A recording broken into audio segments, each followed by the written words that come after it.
Welcome to our weekly shiur on parenting and Parasha.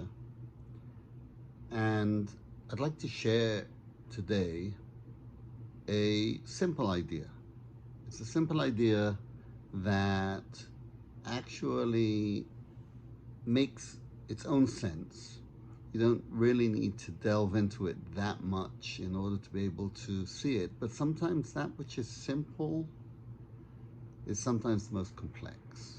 And not only is it the most complex, many times it gets overlooked.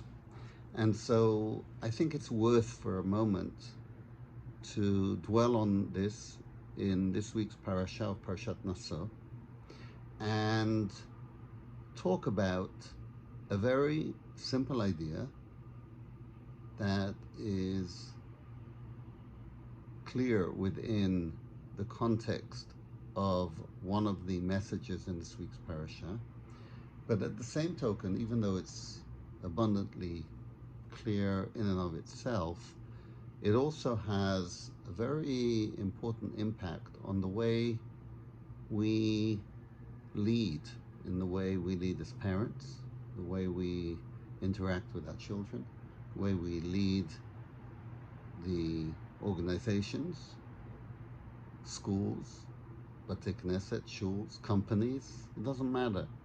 As a leader with our circle of influence, I think there's an important message here as well. And it's an important message that also really can apply so well to what's happening in the world today, but also to what happens in the world always. So it's one of those, I would call it one of these more universal type of messages that really is ageless. In this week's parasha, at the beginning of chapter 6, Perek Vav, in the book of Bamidbar, in Sefer Bamidbar, Vayidaber Hashem el Moshe lemor, Hashem says, God speaks to Moses, and he says, Daber b'nei Yisrael, speak to the Jewish people, and tell them, Ish o isha ki yafli lindor neder Nazir, that if a man or a woman decides to make a vow to be a Nazir. What is a Nazir? A Nazir is somebody who separates themselves from benefiting or enjoying anything that comes from the grape and that has a relationship to wine. And Pasuk Gimel tells us that miyayin v'shechar yazir, he has to separate himself from wine, and shechar usually translates itself, or often translates itself in translations of English translations of Chumash, the Bible, as beer. Modern Hebrew, we call it bira. In the classical Hebrew, it was called shechar. But in this particular case, it is a beer that is an alcoholic beverage that comes from grapes. And Targum Unclus, the translation by the Roman convert Unclus, quoted by Rashi, says, Mechamar chadat va'atik, which means new and aged wine. So aged wine is shechar. And the word shechar actually has a relationship to the word l'shaker. It makes a person drunk. When a person is drunk, he is a shikor. So we see the relationship between the word shechar and why wine as an alcoholic beverage, especially when it becomes aged, is considered to be shechar. So anything that is related to the wine family, let's call it, v'chol mishrat anavim, or anything that's soaked in wine, lo yishteh, should not be drunk. And of course, anavim lachim viveshim, so therefore any grapes or derivatives of grapes, such as raisins, dried grapes, lo yochal, it should not be eaten. in addition to not eating as a Nazir, a Nazirite, in addition to not eating or drinking anything associated or related to the grape or to the wine family, to the grape family, they also famously do not have any haircuts. Now, the Nazir, we're familiar with many Nazirim in history, especially Shimshon, Samson. We think of the Nazir who never cut their hair. The truth of the matter is that the Nazir, as it appears in the Chumash in its original form, was set for a certain amount of time. And in Pasuk Hey, in verse number 5, it says, Kol Yemei Neder Nizro, as long as he is under the vow of his neder, of his nezer, of his nazirut, of his being a Nazirite, tar lo yavor al rosho, he may not use any type of shaver or razor, ad malot hayamim asher yazir lashem, until the time that he completes, that he had made the vow that he would be separating himself to Hashem. So here we see that the word Nazir comes from the word lahazir, to separate. It's the same thing as separation, because you're separating yourself from from a pretty important segment of life. And here in Pasuk Hey, the Torah adds 2 words to tell us that this Nazir, who has separated himself from the world and separated himself through separating himself from wine and not shaving, kadosh yihiyeh, he will be holy. So the Torah calls him holy. Now Rashi says that kadosh yihiyeh, what's holy? Hase'ar shelo, the hair is holy. So it could be that it's not referring to him, it's referring to the sanctity of the hair that he's not allowed to cut. But the Torah itself continues to expound on this term, Kedusha, and doesn't only apply the word Kedusha to the hair. The sanctity does not only apply to the hair, because the Torah tells us in Pasuk Vav, Kol Yemei Haziro Lashem, as long as he separated himself as a Nazir to God, Al Nefesh Met Lo Yavo, he now cannot come in contact with a corpse, because a corpse, as we see by the priestly family, and as we see in general, that when one comes in contact with a corpse, one is spiritually defiled, one receives the classification of Tameh, which is spiritual defiled. Now, it's not because, God forbid, we desecrate the deceased. The deceased are very holy for us. We treat them with a tremendous amount of respect, especially in Jewish law. But since the soul has left the body, so now the body is just remaining there as a piece of flesh. And the sanctity of the body, which was the soul that imbued the body with the life force from God, since it has left, so now the body remains tameh, and somebody who touches it will become tameh. But in Pasuk Chet, he sort of sums it up, and he says, Kol Yemei Nizro Kadosh Hu Lashem. As long as he is in the state of Nazir, he is holy. So now, whereas in Pasuk Hey, the Kodesh, Kadosh Yihiyeh, is geared towards the hair, that the hair is holy, here the Torah is telling us, no, not only is the hair holy, but the entire body, the entire being of the Nazir is holy. And as such, there are some specific laws that apply to the Nazir, in case during the time he comes in contact with a corpse, or during the time he by mistake drinks some wine or eats a derivative of a grape. But what happens when he has completed his time? When he has completed the time that he has set aside, and Chazal, our sages, tell us, Stam Nazirut, that a general Nazir process, Shloshim Yom, is for 30 days. So we'll use that as our example. So at the end of the 30 days, the Torah tells us that there is a whole process that the Nazir has to do. But within that process, there is something that's very strange for a person that has just been defined by the Torah as Kadosh, as holy. In Pasuk Tet Zayin, in Pasuk 16 of the same chapter, of chapter Vav, it says, V'hikriv HaKohen Lifnei Hashem. The Kohen brings him in front of Hashem. V'asa et chatato v'et olato. He has to bring a sin offering. So everybody asks immediately, a sin offering?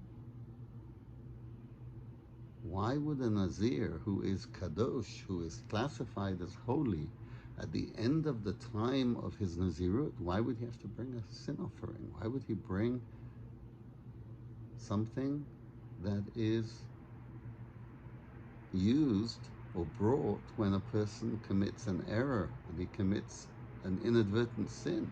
When a person inadvertently commits an error and violates one of the 365 negative commandments in the Torah, then as part of his atonement, he has to bring a sin offering, a korban chatat, a sin offering. But for the Nazir, who is defined in the Torah as kadosh, why would he bring a sin offering? Why would he bring a korban chatat? And the truth of the matter is that the answer to this is pretty simple. And it's based on a statement in the Gemara that appears not only in the Gemara of Nazir, but in different places. And that is that if somebody separates themselves from the wine and becomes a Nazir, from a certain perspective, he's considered to be a sinner, a person who's committed a sin. So you say, wait, that's supposed to be the answer? That makes the question even more difficult. Why would the sages consider an opinion that says that somebody who separates himself from wine is considered to be a sinner when it says clearly that he is kadosh, he is holy?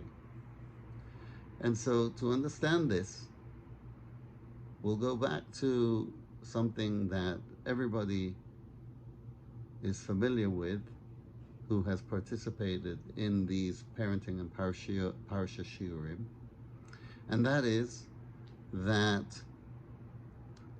the famous statement of the Rambam, of Maimonides, at the beginning of his epic work, of the Sefer Hayad, of the Mishnah Torah, of his book of the summary of all the halachot of the Torah and the details of the 613 commandments in the Torah and the 7 rabbinic commandments. And the Rambam at the beginning of this work introduces us to a really, really beautiful idea. And the idea he introduces us to is what has become known in Hebrew as the Shvil HaZahav, the concept of the golden path, the golden pathway. And what is the Shvil HaZahav? What is the golden pathway? In life, Rambam teaches, there can be two distinct approaches that we find that people take when it comes to addressing the world. There are those who are just lackadaisical. Leave me alone. Let me just live my life the way that I want to live. Let me live free. Don't constrain me. Don't constrain my desires, what I want to do. If I want to do it, I'll do it. If I don't want to do it, I won't do it. And then there are those people who take the total other extreme. Live in this world. No, I'm going to cut myself off totally from this world. I'm going to live a monastic existence. I'm going to hide myself from the world. I'm not going to benefit from anything in this world because it's all materialism and it's all pleasures. And I want to be totally, totally, totally distanced from anything that smacks of materialism and physical and material pleasure. And you have these two extremes. You have these people who are totally that way. And you have these people who are totally that way. And the truth of the matter is, the way that I've just described it is one person, they're two opposites. One person is totally uninhibited in the way they live their lives, perhaps has no morals and no ethics, and the other person is overly separated, overly strict.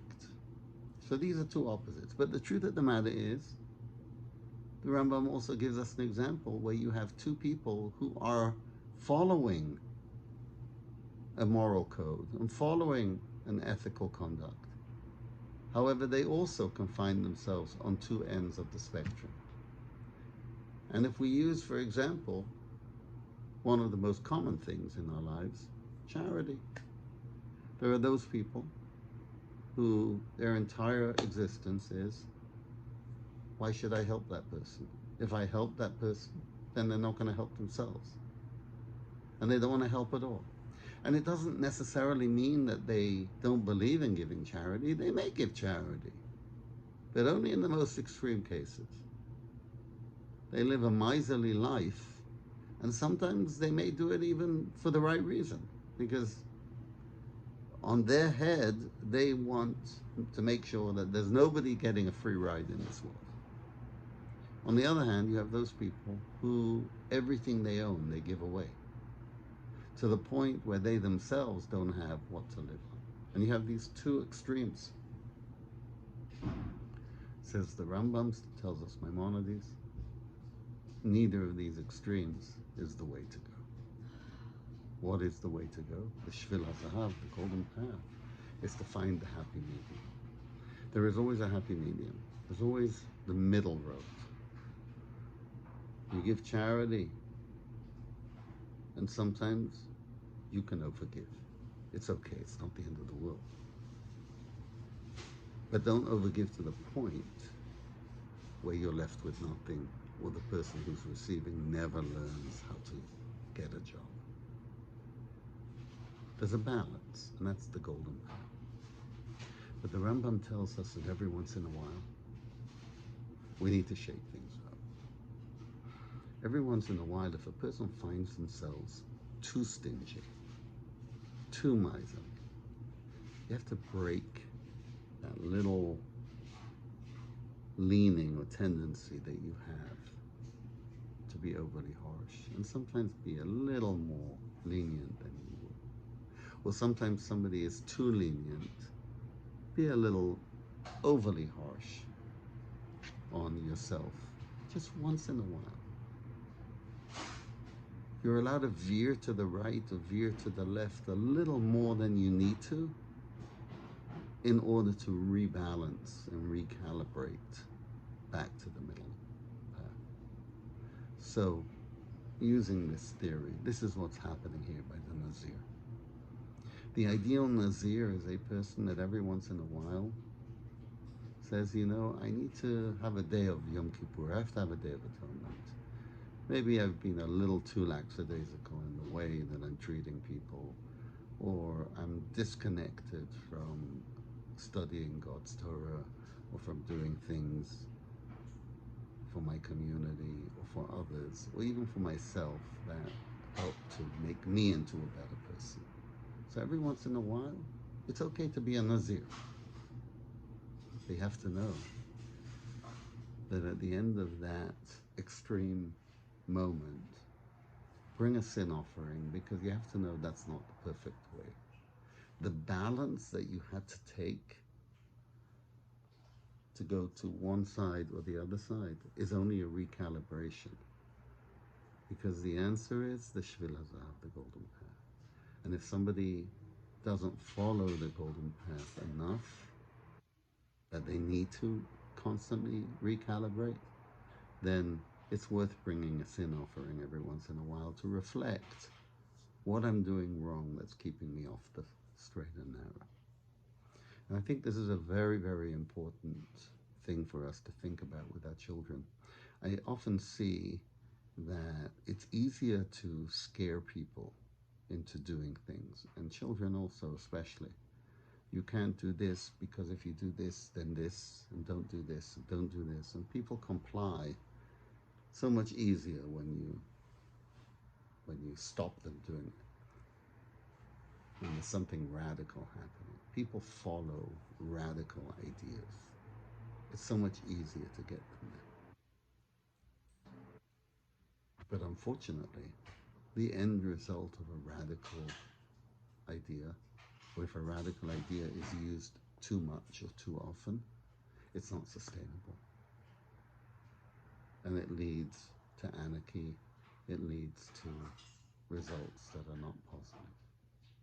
If we want to be able to train our children right, if we want to be able to get our communities together, united, doing the right things, if we want to bring our communities together, lead our communities together, have the right influence on our friends and our circle of influence, on our organizations, use the radical sparingly and go on the golden path. And I have to tell you something, the golden path is not easy. The golden path is sometimes harder to accomplish, because it's easier to get people to listen when you become radical. It's much harder to get people to work together for a cause when everybody's on the golden path. But the Torah tells us that the ultimate goal is the golden path.